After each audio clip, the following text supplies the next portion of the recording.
A lot of times in these political spaces, a lot of times in the spaces that are quote unquote intellectual, we often look at demographics and we look and pick and choose when we want to play victim and we want to play aggressor. So when the rich white people are doing certain things to us, we cry wolf. I mean, we don't cry wolf, we cry foul. And then we'll take the same exact thing and now shun other people that are less than we are or that we deem less than we are. It's the same thing that the white people that oppress us say their opinion is not valid. I don't want to give a fuck about the thoughts of sheep when I'm a lion.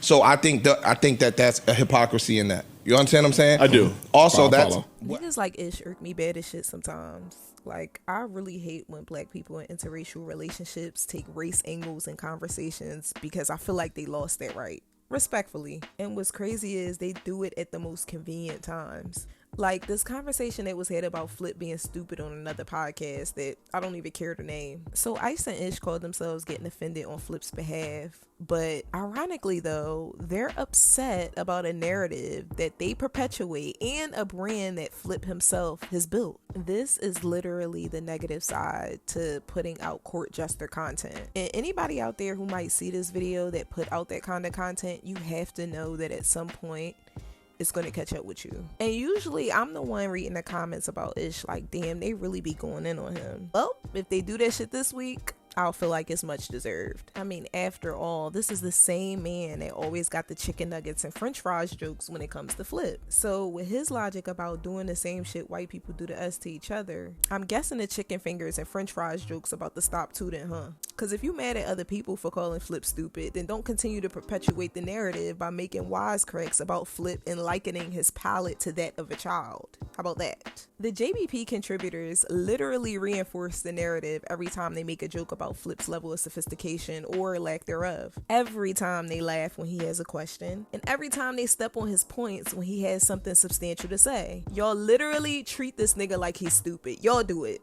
So really, y'all can miss me with all that performative bullshit about how sick you are, that he's being perceived like the stooge he branded himself as. So much so, y'all play him when he on the mic. And I got a good video coming out about Flip and why he's absolutely necessary for the podcast. So definitely be on the lookout for that. But anyway, spectators are not your motherfucking scapegoat. And entertainers really do kill me when they have an underlying issue within a camp but want to point the finger like the people outside of the circle is responsible for all the hostility going on within the circle. You get what I'm saying? Like, we don't fucking know y'all. Exactly like y'all said on the podcast, we don't know y'all. We only know what y'all show us.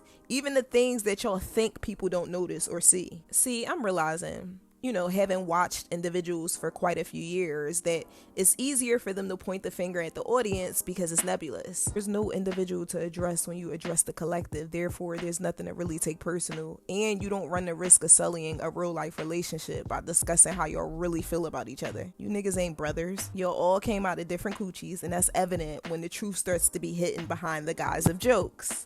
You know, all of that shit, the things y'all do when y'all mad at each other. Oh, and how about this one? You ready?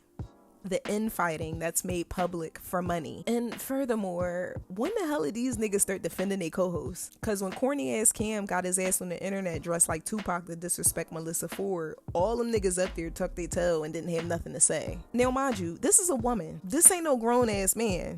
And yeah, she was more than capable of defending herself, but if y'all really on that, we're brothers, we're happy and we're singing and we're colored bullshit, then why wasn't the same consideration extended to Melissa Ford? Because she got overly disrespected. Like, I just don't understand the obsession with treating Flip like a helpless newborn who can't even hold his neck up. Like, what the fuck are we talking about? Anyway, back to Ish though. Like I was saying in the beginning, I hate when people in interracial relationships take the race angle in conversations. Slave owners used to dilute black blood back in the day too.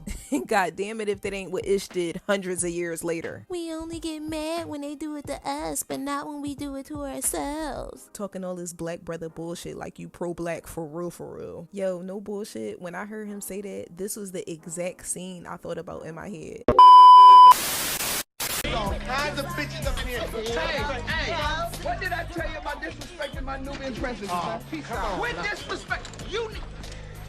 Oh my God, the mother of Mecca is right here before me. Do my eyes not deceive me, or am I looking at the goddess Isis herself? Can you Can you do me a favor, my brown skin angel? Can you tap that white girl for me? My milk of magnesia. Oh. After the devil made you, he broke the mold. Well, maybe you and I could make a little jungle fever.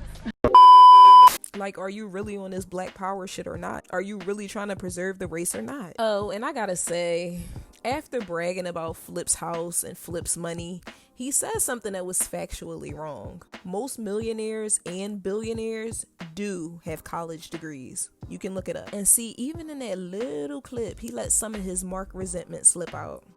Like, yo, if you mad at Mark and people alike, then go get your degree. Like I said in my last video, it's not the condescension of an intellectual that makes people upset. We all can be condescending at times, especially when a novice is trying to debate with us about a subject that we're experts in. It's not the condescension. It's the accolades. It's that little piece of paper that makes pseudo-intellectuals feel inferior. And then, to put the intellectuals down, the big flip up and brag about what he got while actively complaining about other people's pretentious attitudes was diabolical.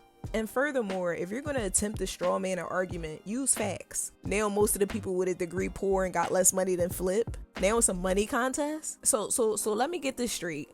You can look down on people with less money than you, but nobody can look down on Flip for being dumb. Oh, I can't. But welcome to the motherfucking Joe Budden Podcast.